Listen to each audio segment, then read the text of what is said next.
What's up, NAIA Nation? It's your boy Manny here, and welcome back to the Report, the NAIA Women's Basketball Podcast, episode number. I don't even know because it's been a couple days, it's been a couple weeks. I believe we're at episode 65. I'm not 100% sure. I'm gonna be honest with you guys, but I do know it is the final episode of our season. I got 2 interviews lined up here. Y'all knew that I had to bring on the national champion Marian Knights. First, we're going to have Coach on in the second part of this episode, but I wanted to start with one of the best players in the country, has had an absolutely unbelievable season.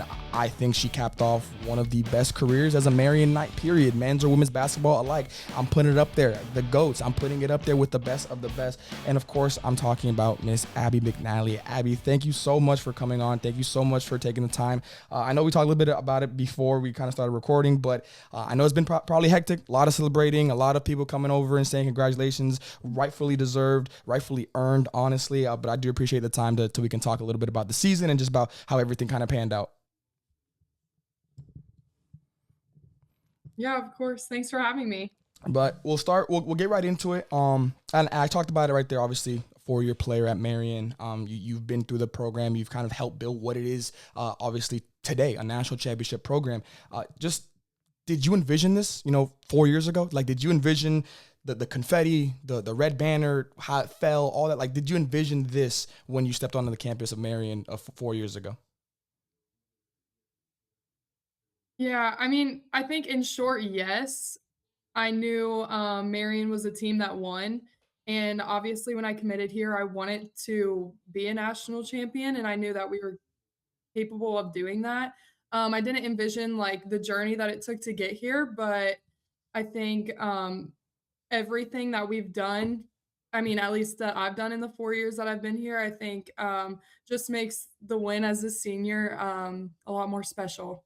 No, absolutely. And again, I talked about it.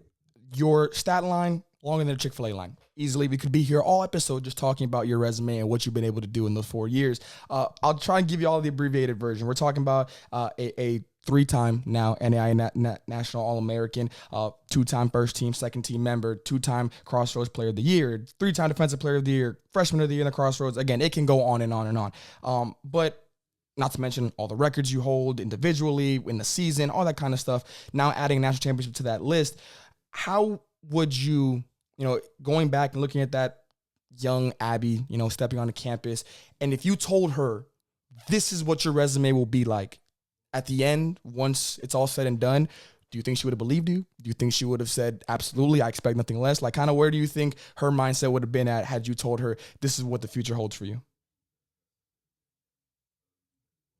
I think a little mix of both. I don't think she would believe you, but also, I do set a lot of big goals for myself, and it kind of sometimes it bites me in the butt because I think big, I dream big, but um, luckily I've been fortunate enough to have the best coaches and teammates to help me achieve all these things. I don't think freshman year Abby would have thought be this much or like on this scale, but I'm just so grateful, and it's just a reflection of Marian women's basketball, honestly. And I think that last part kind of sums it up because, and we talked about it before we started recording, I've seen you in person, I've seen you play in person last year, and it does sum up Marian because there was nothing flashy. There was nothing extra about it. Just go out, handle business, and keep handling business. Don't get bored doing it right. And I think that has been the biggest thing I've seen from the Marian crew all year. I mean, the dominance was dominant, but it never wavered, and you guys never seemed satisfied, which I think was the most impressive part of all of this. We're going to talk about the season. We're going to talk about all the different type of things. But one thing I definitely do want to talk about, you got to experience something that a lot of people really want to wish, like they think it's a fairy tale, a Disney movie type of thing. You got to do this with your sister. You got to do this with someone that, you grew up playing basketball with. Talk a little bit about that. For me, I have a younger brother, 7 years apart, and you wouldn't even know it. So I can only imagine sharing the court with him, sharing the court at this level with him. So just talk a little bit about that from that side, the sibling side of it, that, again, a moment that ESPN might hit you up in a couple days to write about that 30 for 30. They really might. Yeah, I love talking about this because it's truly the best thing ever. It is a dream come true. Obviously, we do everything together, but um when you're getting recruited in high school, it's kind of hard to go somewhere that wants 2 people, let alone twins. But we knew, like, that was a non-negotiable for us. We're obviously twins, teammates, roommates, classmates, all of the above, but, I think we have our own language, especially on the court. It shows, in just the way we play together. Um, I think our entire team is super close, but Kylie and I definitely have a twin dynamic and kind of chemistry that is honestly just indescribable. But I think it all definitely just goes back to, like, driveway basketball, and we have 2 older brothers too, so, um, yeah, it was built there for sure in Cincinnati. Oh, I can only imagine. Do you have a story that you can share with us, whether this year, the past few years, just kind of something that you laugh at, you look back on, and it's just good times, whether you guys are on winter break or whatever the case was, just something that you can share with the people at home to kind of give them a peek behind the curtain?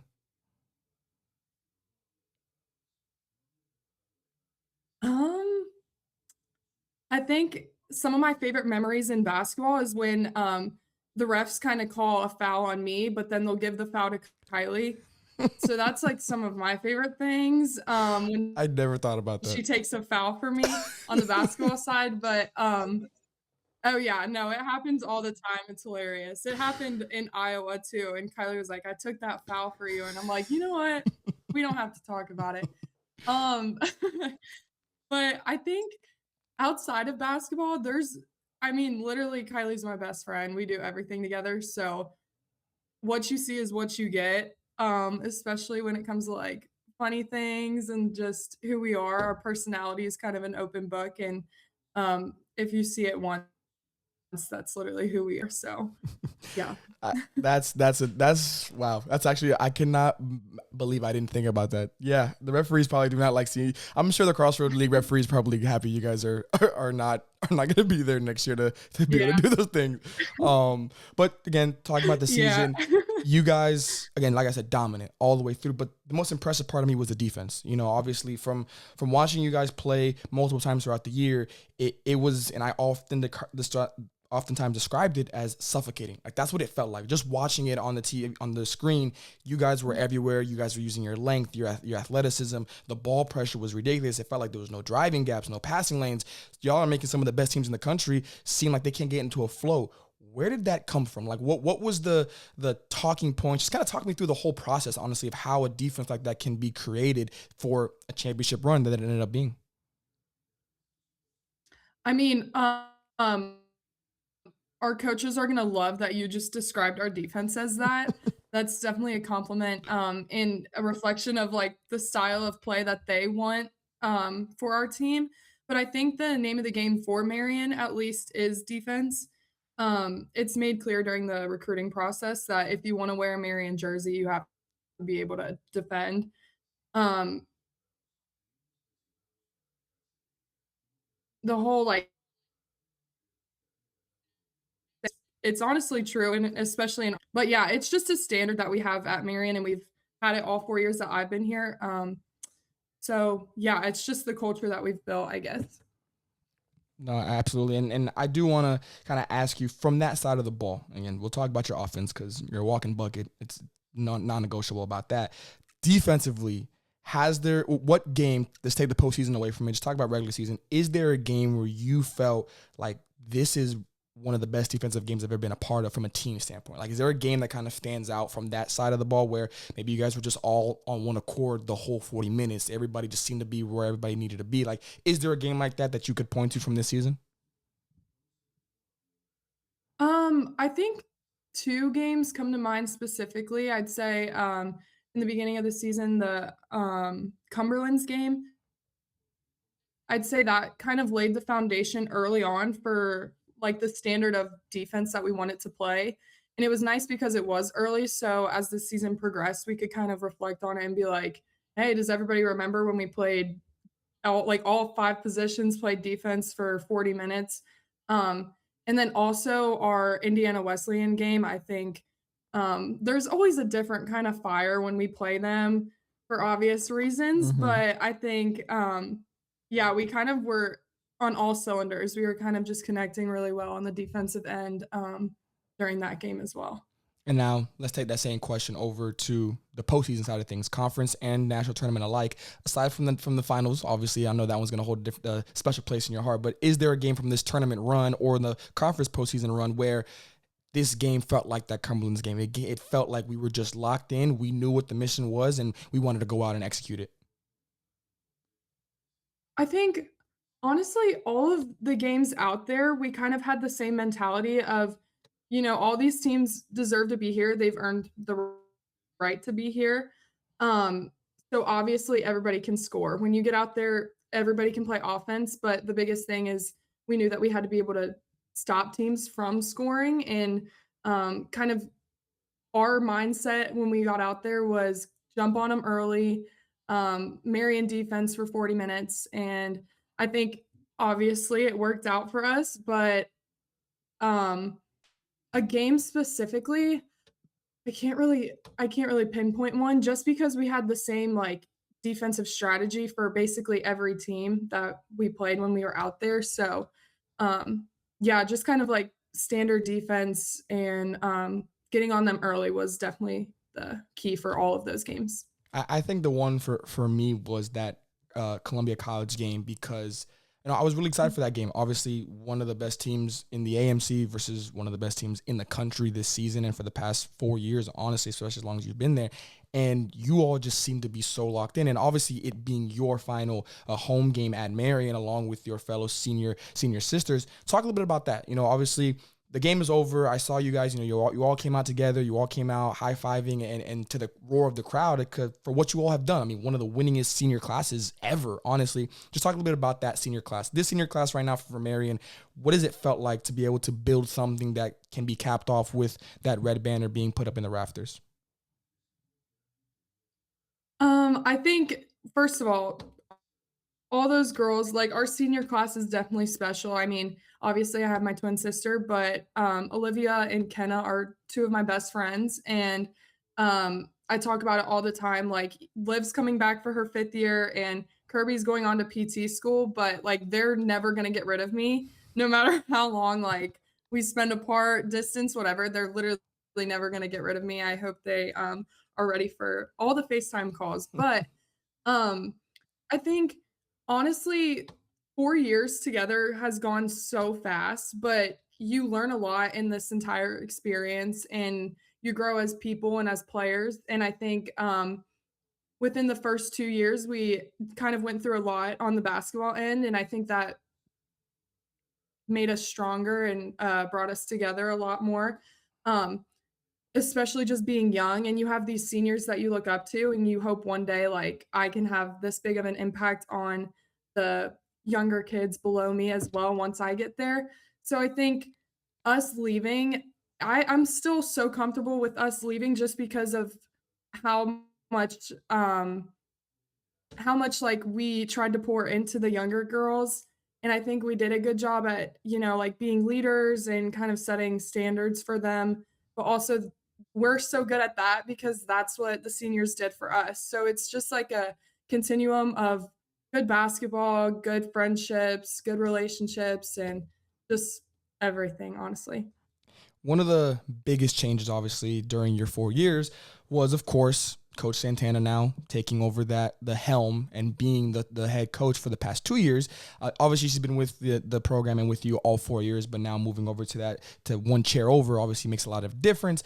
Just kind of wanted to talk about, how was your relationship with her before the move? How was it after? How has it changed as the 4 years? Just kind of give us the behind the scenes of, again, the national coach of the year, along with arguably the best player this year in the NAIA women's world. Yeah, I think, Coach Sunny's always been like a present coach. She wants the best for you always, whether it's, she's gonna get in your face and yell, or she's just gonna kinda step back and let you do whatever. She's always just gonna kinda be there, whether you like it or not. She's always there and always checking in. So we had that relationship the first 2 years, but I think her stepping into, the head coaching position, it kinda shifted a little bit, but I think she set those standards, when I was a freshman of, like, how she wanted us to play and how she expected us to act in the classroom, all the above. So, her stepping into that role as the head coach, there wasn't a huge shift. I think there was more of a, kind of understanding of, yeah, she maybe from the assistant coaching side, she was more of like a friend, whatever. She's still my friend, but she's also my head coach, and there's kind of that extra level of respect that you kinda need to have. But,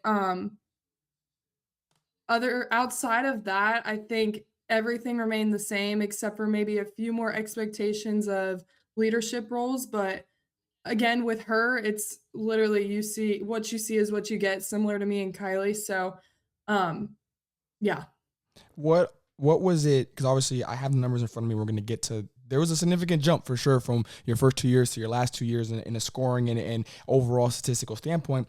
But from a relationship standpoint, and more so like, did she once she made that step over to the head coach, kind of talk to you and say, "Hey, this is what I need from you aside from the stats, like the intangibles, the leadership." Like, was there a conversation that you guys had to where both of you on the same page and she looked at you and said, "This is the expectation. This is what I need from you, from the things that people won't be able to see but need to be done, especially by someone like you in the program." Definitely, yeah. We had lots of conversations when she entered that role.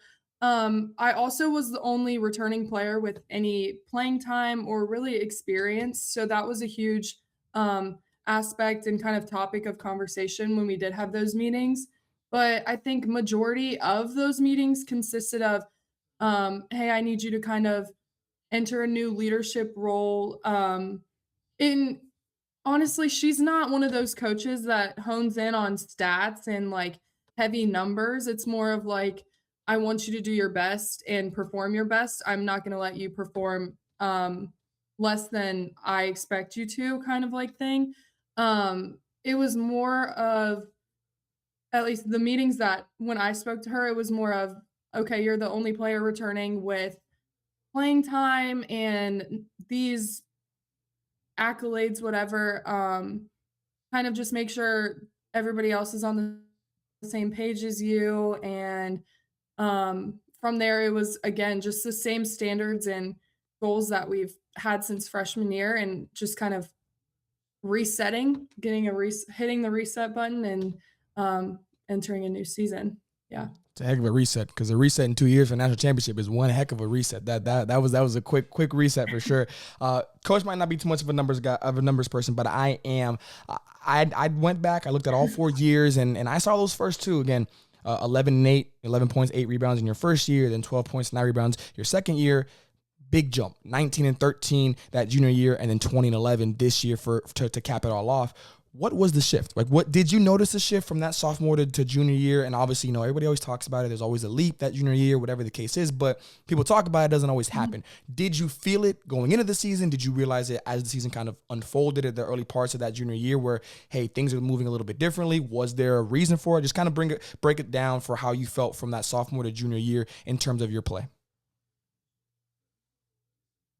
I think junior year or at least going into my junior year, I knew, how valuable and important the seniors that we had before and, the girls that we graduated were towards me when I was, a freshman. So, as I was entering my junior year, I kind of thought of Ella and Aaliyah and Allison and all those girls, and I was like, "These girls meant so much to me and did so much for this program as a junior when I was a freshman, so I kind of had the underclassmen in mind when I entered that season, and I was like, "Okay, I really wanna do something good here." I did notice a big shift my junior year, especially with how I was playing. I think, I had those first 2 years of experience and was kind of comfortable, and yeah, I was proud of how I played those first 2 years, but I again, just keep setting these goals for myself, and,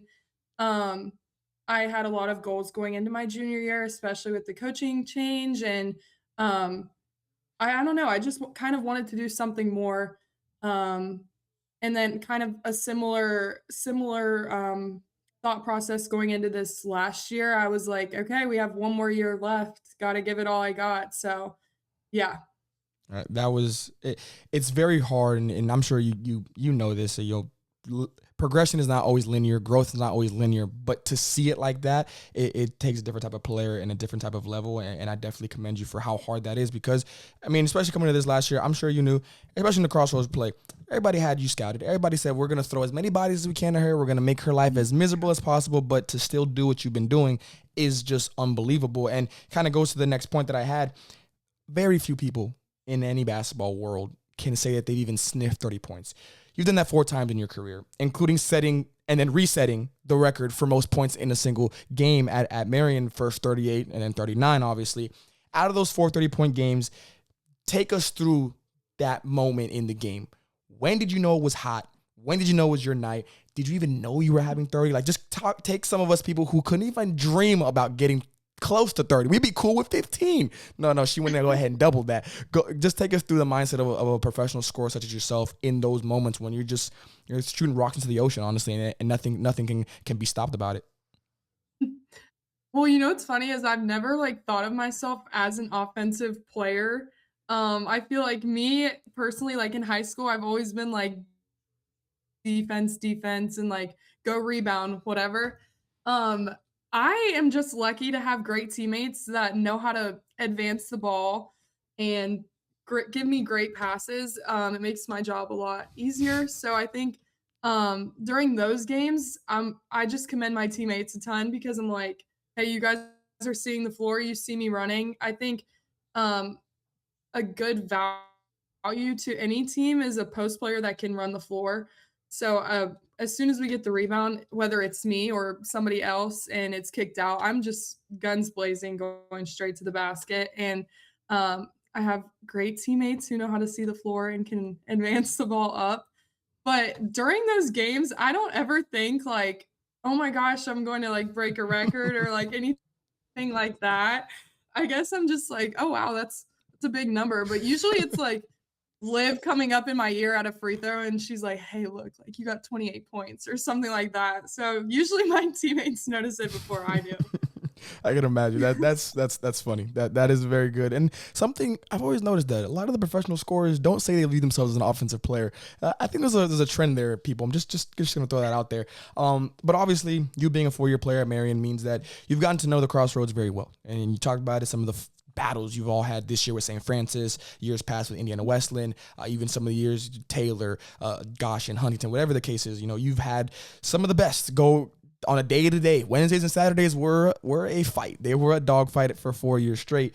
But this year definitely felt like the Crossroads was, some might say, the best. And I would be one of those people. I do believe it was the best, and the numbers don't lie. The most teams in the national tournament from a conference standpoint was the Crossroads with 7. Give us the rundown for those people who maybe aren't fully familiar with the Crossroads or only know it for, the top end, the people that the Marians and the Indiana Wesleyan's of the world. Tell us more about the Crossroads as a conference as a whole from a player's perspective. How is the league, and how would you describe the league to everybody at home? Um, I'd say the Crossroads League is no joke. I think, playing in it for 4 years, it's definitely been challenging, but it's been so rewarding at the same time, especially for my career. Night in and night out, you're gonna get everybody's best. You're going against teams that could all compete at the level, of a national championship. Um, so there's no really easy game that you're gonna get, whether it's from the top team in the conference or anybody towards the bottom. I think every team is good in our league, and there's proof in all 7 teams making it in that tournament. Um, but I think something about the Crossroads League that has always stood out to me is just the respect that each team has for one another. I think on the court, yeah, I could say I hate Indiana Wesleyan, but I respect them so much and I respect their coaches so much.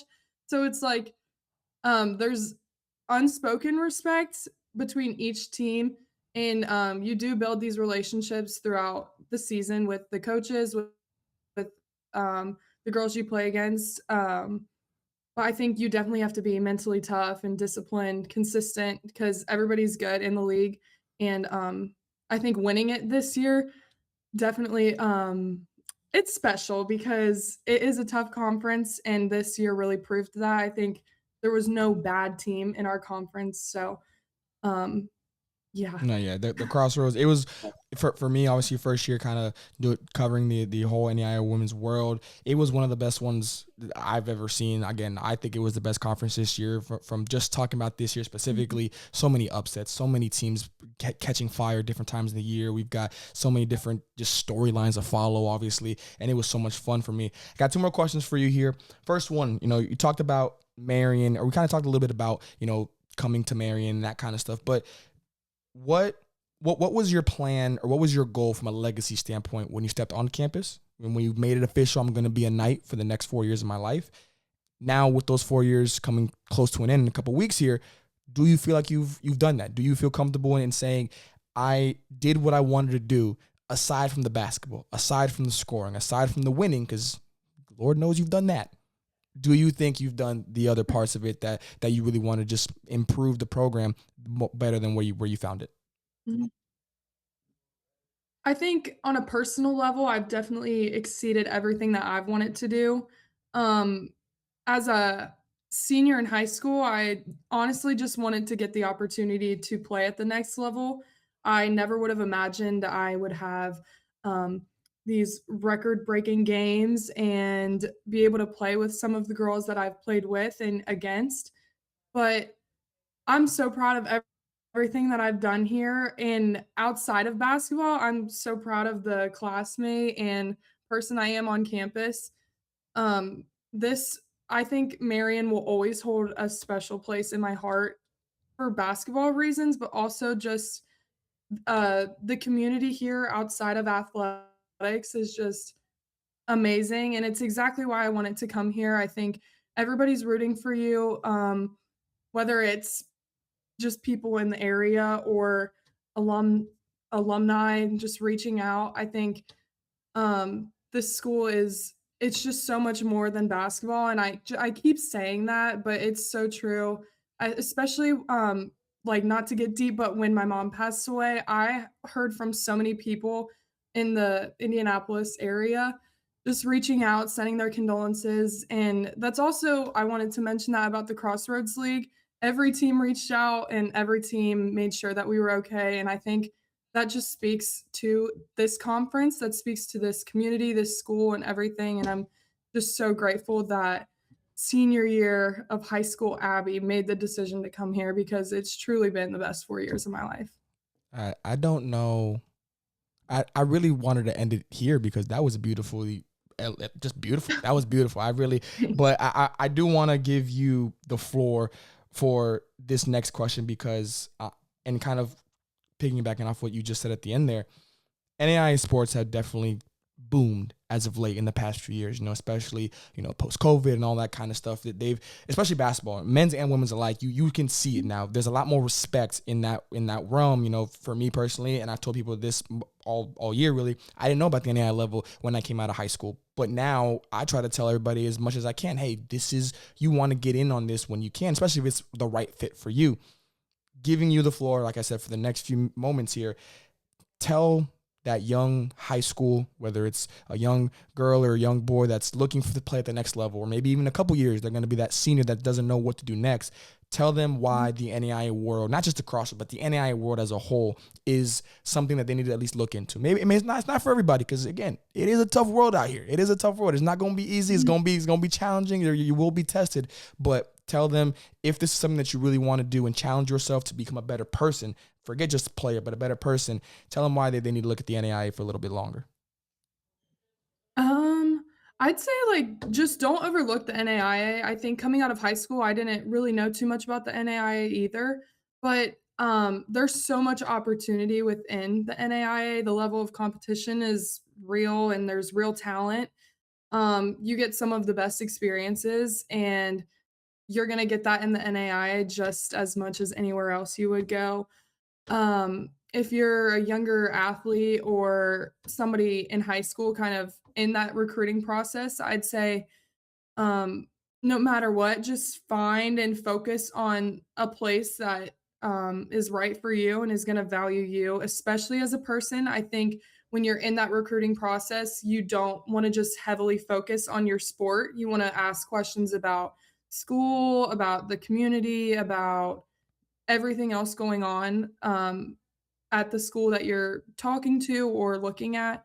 Um, but I think it's so much more than just like the name of the school or the division that you choose. It's definitely something that you need to make sure that you're going to be comfortable in, because you plan to spend 4 years at a place. And I know like the transfer portal's big and it's booming right now, all that, but I think loyalty is just as important. So finding a place where you're going to be comfortable and can kind of develop as a person and grow in relationships with your teammates, coaches, community, all the above. I think that goes beyond basketball or your chosen sport.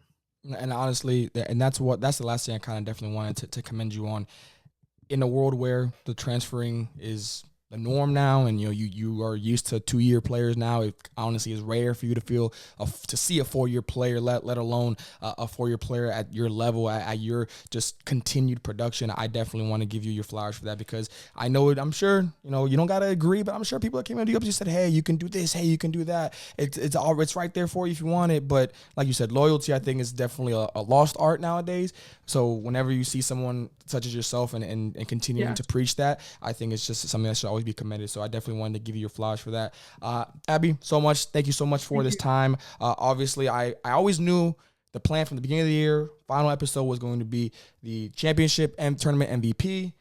From that first time I decided that, the first name that popped in mind was going to be Abbey McNally. I was like, there's a good chance. I'm not a betting man, but there was a good, I would have put some money on that one. I really would have. So I really do appreciate the time. And again, what a career. One of the best in Marian. I'd argue one of the best in the NAIA. I will argue with anybody on that. You got a fan out of me, Abbey, forever. So I really do want to commend you on a great season. Thank you so much, and thanks for having me. No, the pleasure is all mine. Now we're gonna head it over to Coach Abby's coach, obviously, for our interview and to wrap up this episode. What's up, everybody? Hooper Report Nation, and we are back here now for the second part of this episode. Obviously, I just had Abbey McNally on. Great interview with her, and we go from the MVP to the Coach of the Year in the NAIA. Of course, a coach that has done an unbelievable job in the short term as a head coach, but in the 4 years that she's been with the Marian University Knights, it has done such an unbelievable job. So without further ado, Miss Coach Suntana Anderson. Coach, thank you so much for coming on. Thank you so much for the time. I'm sure it's been a little bit of a hectic, obviously getting back on the campus and whatnot, but I do appreciate you taking the time and continuing to talk a little bit about the season that you had and the 4 years, obviously, that you've been at Marian. Yeah, not a problem. Not a problem. Thanks for having me. We'll start there, Coach. Obviously, you kind of a senior, honestly. Obviously, you've finished 4 years now with Marian, and when you started there as an assistant coach and obviously taking over as the head coach in the future, why Marian? Kind of bring us back to the beginning, bring us back to where it all started. Why did the Marian program just kind of speak to you for where you wanted to go for your college coaching career? Marian, I mean, it's the community, the people. It's a small college, but it gives that family feel. Everybody knows everybody, and everybody supports everybody. But what drew me to Marian is, the winning culture that they had over here. They just get people to buy in, and just winning across every sport that we have here. Um, Coaches supporting one another and in our events and games. So just like it, the support from the athletic department, the administration is second to none. So I just really enjoy my time here at Marian. I can tell, and like you said, Marian, from an athletic department period, obviously is one of the best in the NAIA and any sport that you talk, not just basketball. But obviously with you now looking back at it, and I'm sure to a degree, I'm sure you saw yourself being a head coach at some point. But in that moment at the beginning of these 4 years, did you see it happening as quickly as it did? Did you see it happening at Marian? Just kind of walk us through that initial process of, yes, I want to come here and I want to learn. I want to absorb everything that the program has to offer from that standpoint. But I do have aspirations of eventually moving up to that big chair, so to speak. So just kind of talk us through that process. Was that kind of an early thought, and did it come kind of sooner than you expected? Um, Never really thought about being like a college head coach.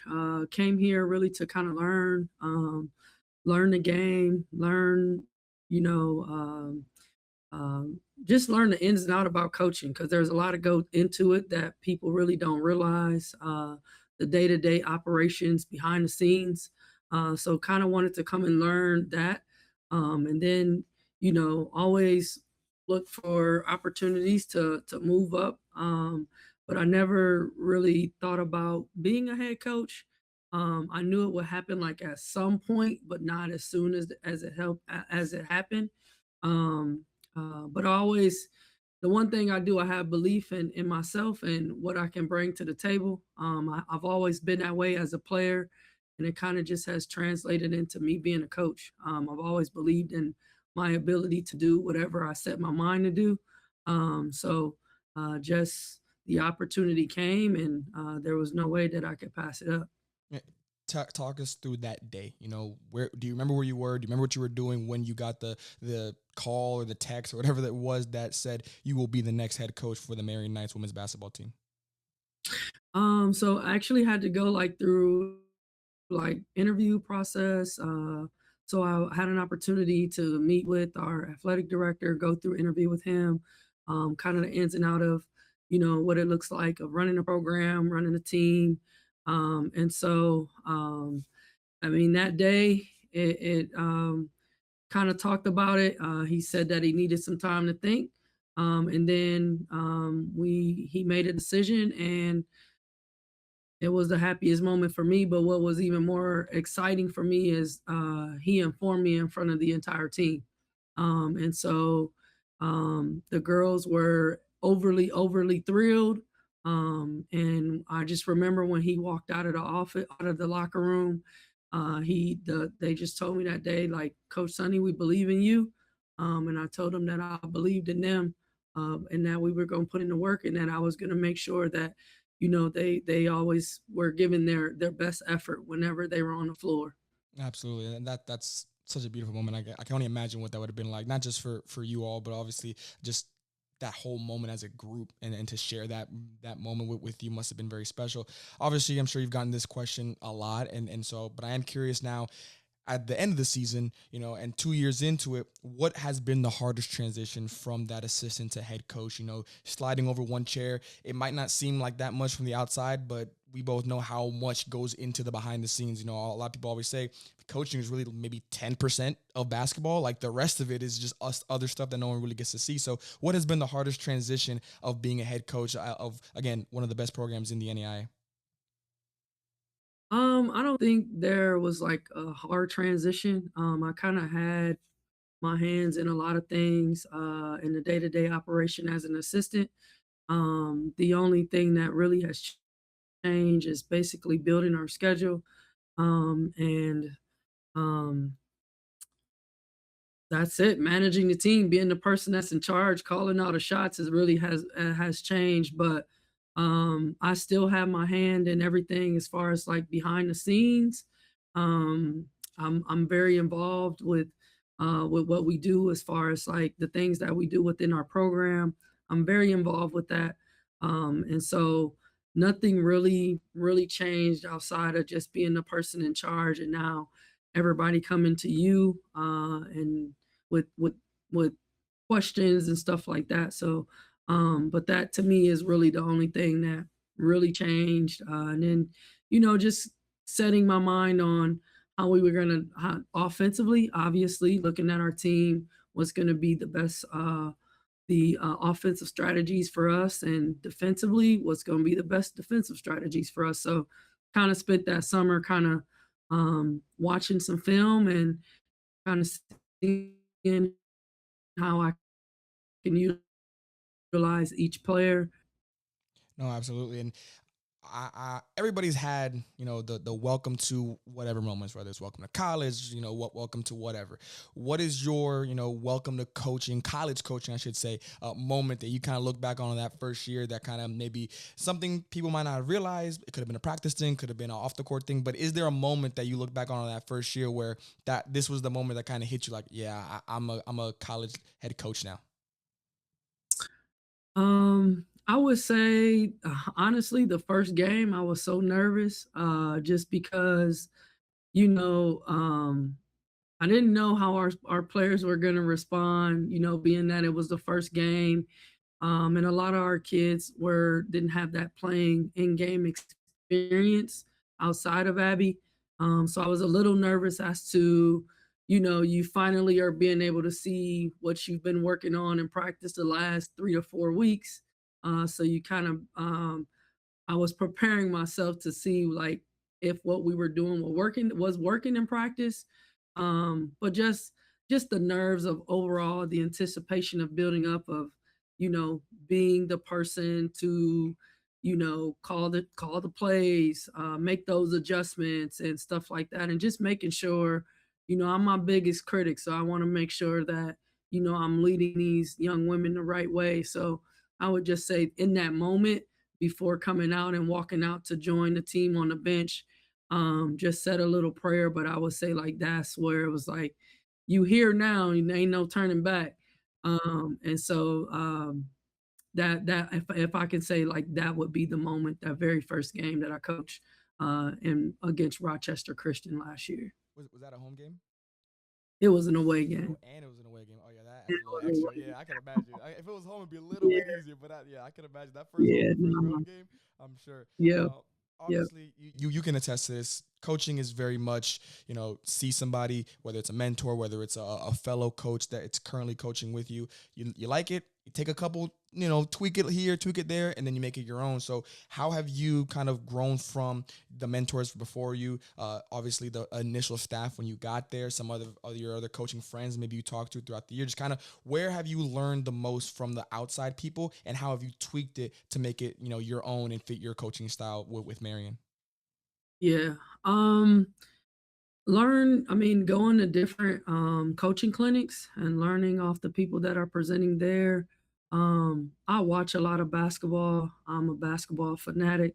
So I watch it all the time.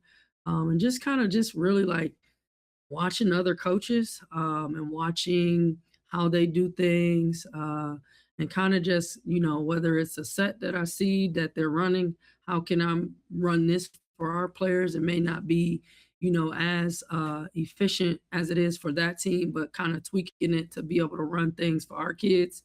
But I just kind of, look back at the coaches that I've had growing up, Coach McGuff and Coach Ivy at Notre Dame, and, just kind of watch them and see how they do. And obviously adding my own tweaks to things that I learned throughout watching other people.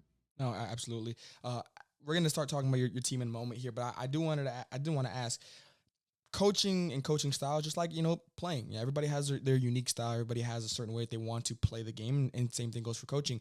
When you were coming up in the ranks and when you were, getting more coaching experience under your belt, was there a specific style you wanted to coach or wanted to be as a coach? Whether that was very energetic on the sideline, whether that was more reserved and just kind of picking your spots. Was that a kind of a thought as you kind of became that head coach? And do you feel like you have done that, or it kind of went the other way and it kind of became something that you didn't expect it to be? Yeah, absolutely. Like I knew like I wanted our environment to be energetic. I wanted an environment where where the players feel comfortable. I knew I wanted an environment where they felt like they had a voice and that they could be heard. And so I think that we have created that culture here where, they're valued, they know they're valued, and that this is a family. It's a family, they leave their families to come and join our family here. And so I want them to feel this is their family away from home. And so big on that. And big on energy. I'm big on energy in practice, encouraging and uplifting the teammates, whether they're doing something right, whether they're doing something wrong. Just being that motivator, that high motivator for them, and leading by example in all that I do. No, absolutely. And I can see that on the sideline and in the locker room. I told you I was going to mention it. If you guys haven't seen it, go to the Marian Instagram. Y'all going to see Coach being real energetic, going into the locker room, getting a little bit of dancing. It was a lot of fun to watch that. Yeah. I also, I think my favorite one though was, and I completely understand not wanting to get your hair wet. I knew that was not. I know that was the one. I was like, I feel bad. I know Coach is like, I got to do it, but I really don't want to. I could imagine. I could imagine that was. I would have done the same Yeah. thing. I would Yeah. have done the same thing. Yeah. But now Yeah. we'll transition over to your team, and you've mentioned her a little bit already. Abbey, she's. What a player. Just what a player. I mean, the definition of a professional scorer, the two-way ability, elite on another level. Again, one of the best players all year. No surprise, she was obviously the MVP of the tournament run. But just, Yep. and I mentioned to her, defensively, your team, the suffocating defense was noticeable every single time I told her about it. She You said, think it was suffocating? I think it was. I think it was. Now she had told me that you would appreciate that. So I was like, let me let her know that I said that, so that way everything is fine.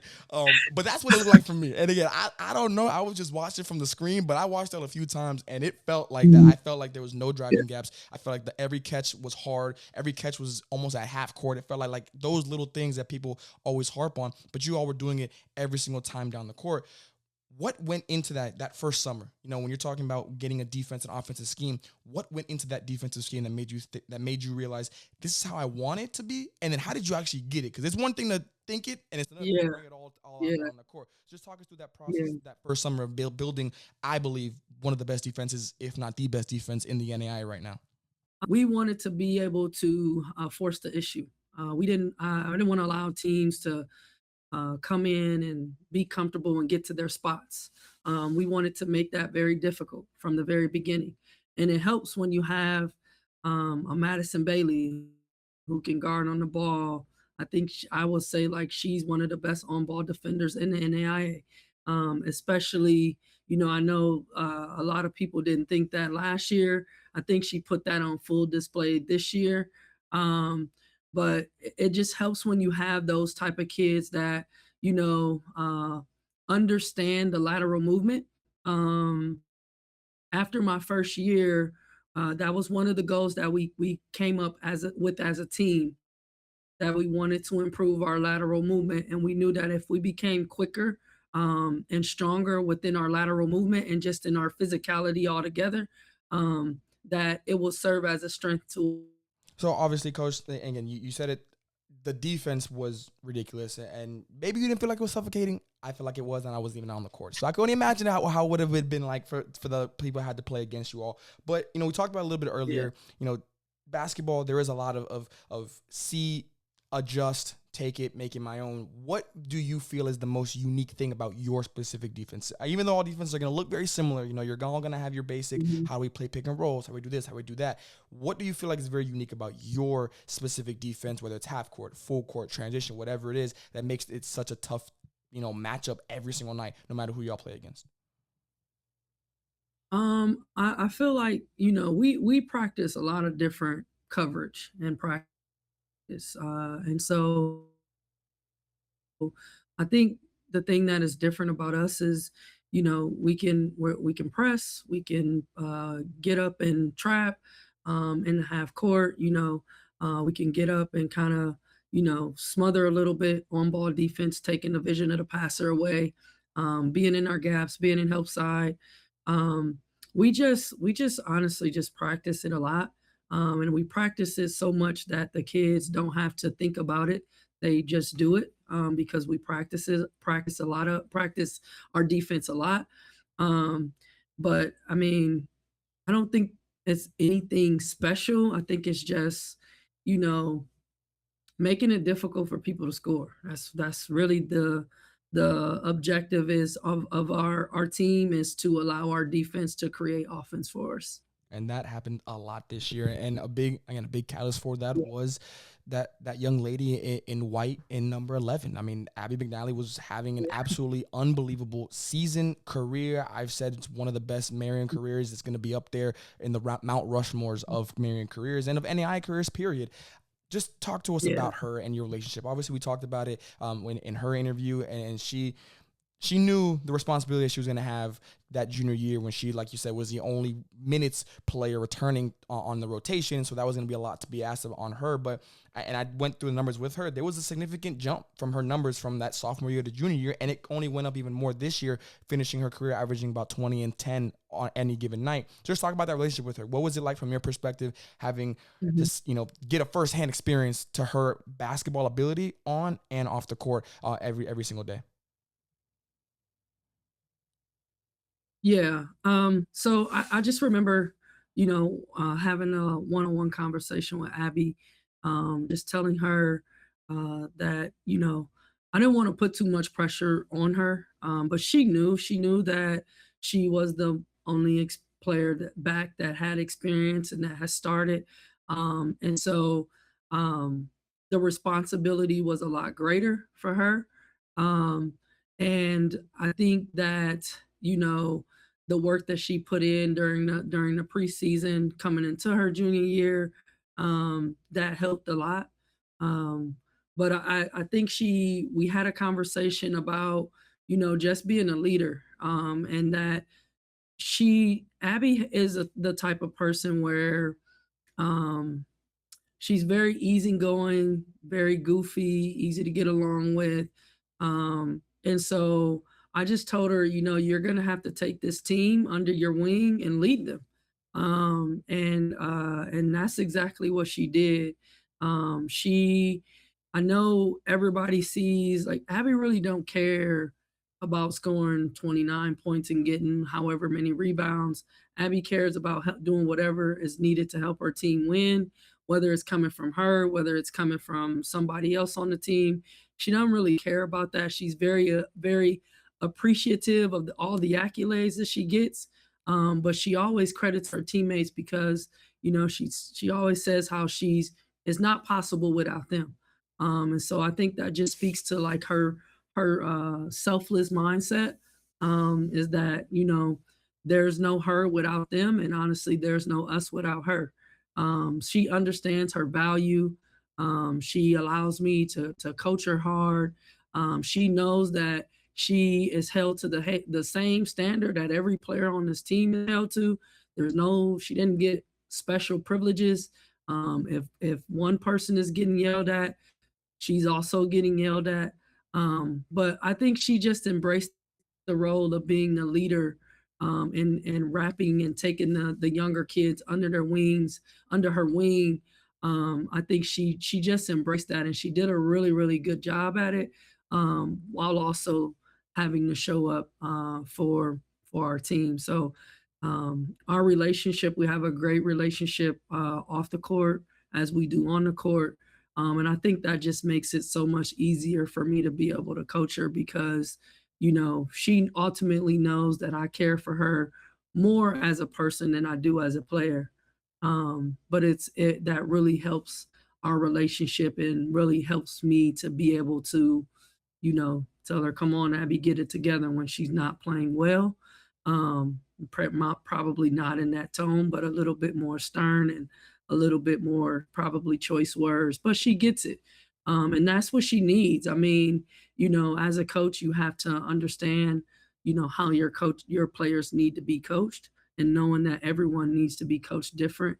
But I know that she needs that. She's used to her brothers, her sister, her dad, and her late mother. They did not cut her any slack, and so neither am I going to cut her any slack. She just she just means a lot. She means a lot to us. She's done a lot for this program, and like you said, like, she's going to go down as one of the best players in Marian history.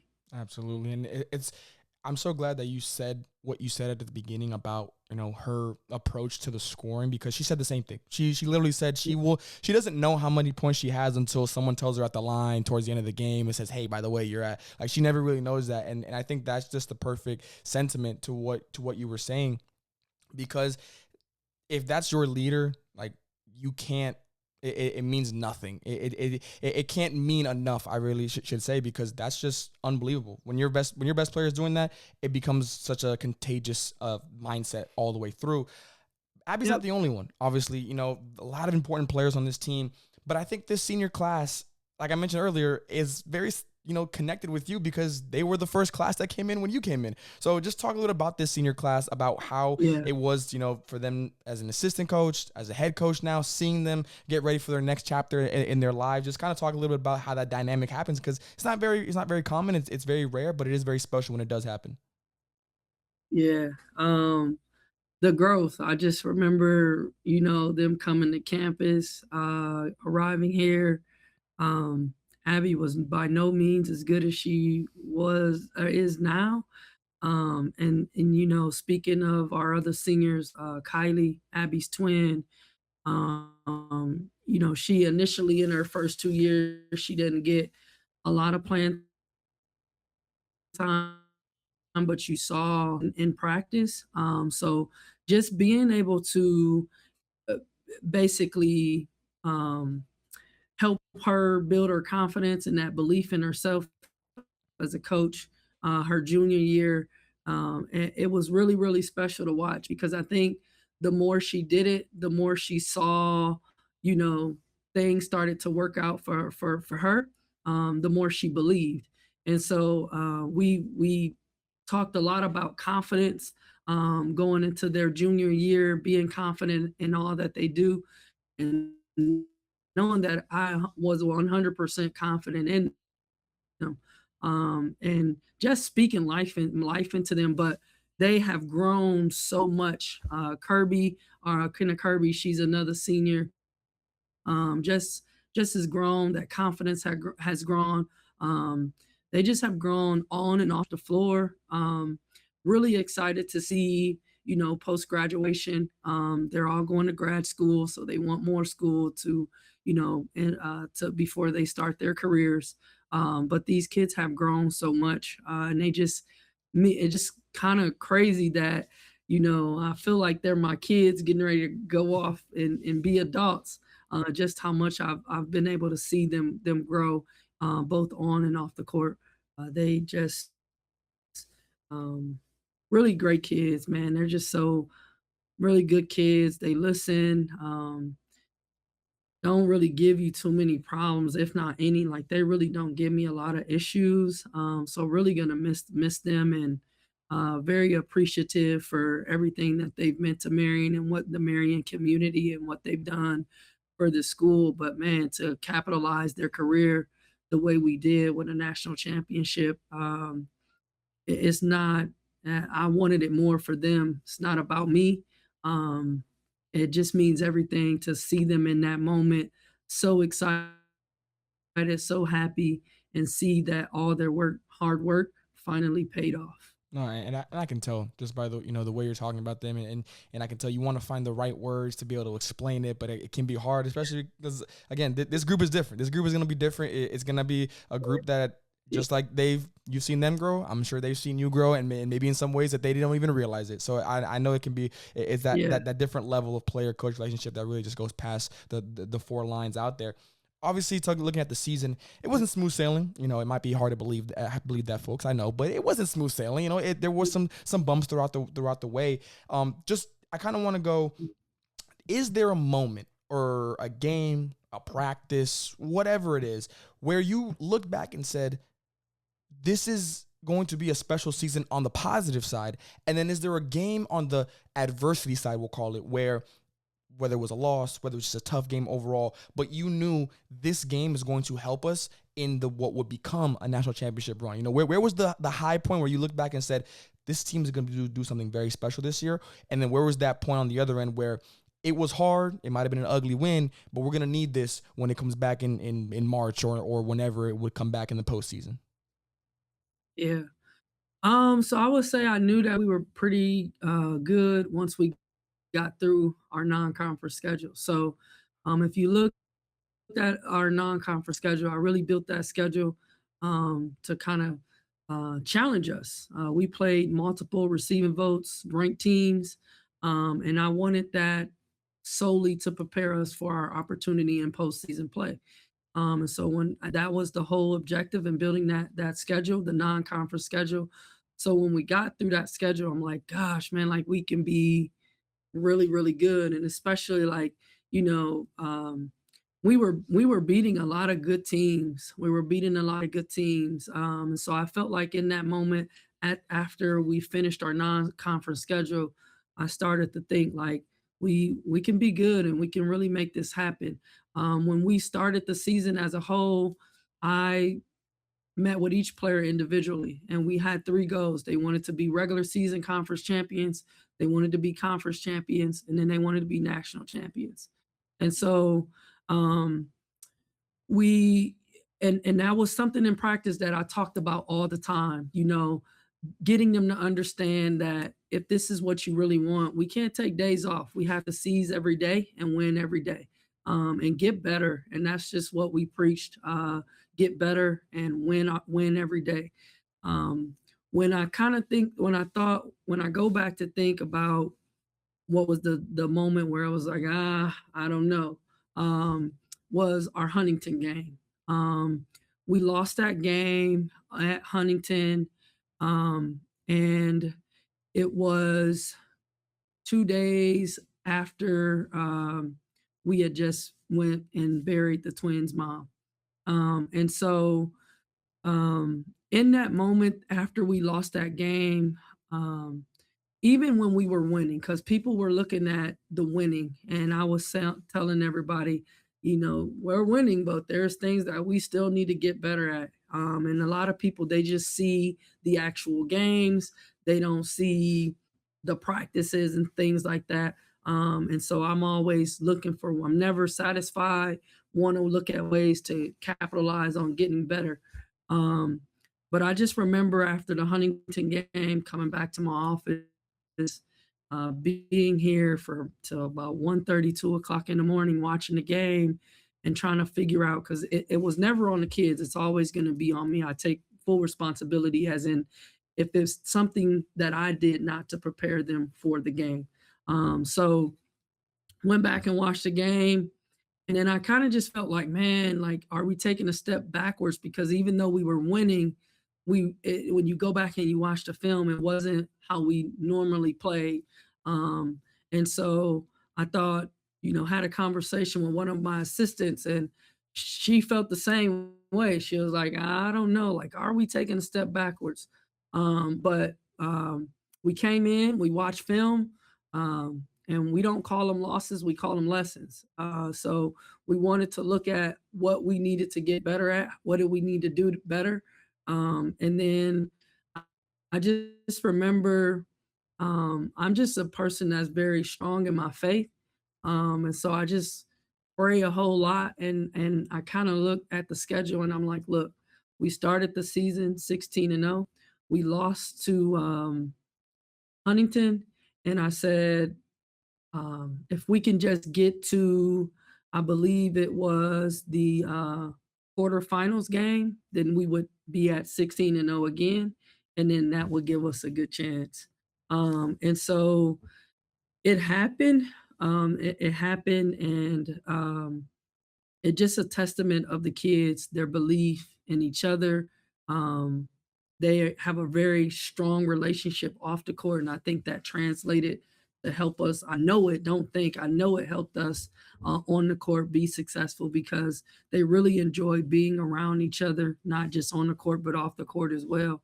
But all of this is a testament to them, their hard work, their belief in each other, um, their belief in me, my belief in them, and just honestly just allowing me and my coaching staff to lead them and listen. And as I say all the time, like, they have to go out and execute the game plan. And so they go out and they do a good job of executing it, and making adjustments when we needed to make adjustments. Oh, of course, and I'm sure, and I'm sure I speak for them when I say I'm sure you made their jobs a lot easier as well, Coach. But you might not believe it, but I'm sure you did. I'm sure you did. I will kind of wrap it up with this last question here. how do you do it again? You know, obviously that's the biggest thing that everyone's gonna talk about for the next, you know, couple months going to start the season. You know, how do you do it again? I've always been a believer that getting to the mountaintop, it's hard, but it's not the real test. The real test is, how do you stay up there? How do you stay up there when the motivation is gone? When that initial next season, when what you've been fighting for, you already have. Now it's a matter of keeping it. How do you do it again? What is the mindset? What are you tackling this off season? What are you looking to do to, like you said, strive to continue to be successful, seize every single day, because that includes the off season. Some might even say more than the regular season at times. How do you do that to do it again? I would say it starts in the preseason, that, you know, being locked into what it is that you need to get better at individually. This is the moment where you can be selfish, and work on what you need to work on individually. Um, but how you stay there is really just doing what you're doing and bringing in the right people, who, you know, who are good people, who want to win, who want to be here. And so I think it's just doing what we've been doing, honestly. That's the plan, is to continue with our strength and conditioning, continue with our workouts. They're the workouts that they get to take home for the summer. Just stand in the gym, repping out shots, working on those agility, speed and agilities, getting stronger, keep working on, you know, the physicality and being strong enough to compete. So it's just a matter of literally just keep doing what we're doing, and really not being satisfied. Yeah, we won a national championship, but you know, we want to keep being winners here. So it's just a matter of continuing to do what we do, and coming back better than we were this year. And believe it or not, folks, I think they will be. And that's a scary thing to think about. That really, really, really is. Coach, I appreciate the time. Again, congratulations to you, to your staff, to the entire program. In 2 years, really, but in 4 years, you've done such an unbelievable job. And I can only imagine what the future holds for you in the program. So I'm going to be watching closely. We're all going to be watching closely, because as far as I'm concerned, the bar is now Marian. And everybody's chasing that bar. And I promise y'all, when I say this, they want the smoke. They have no issues with anybody. Yeah, we had to use a little bit of the, you know, the motivation behind it. A lot of people kept saying we were going to get upset by this team, this team, this team.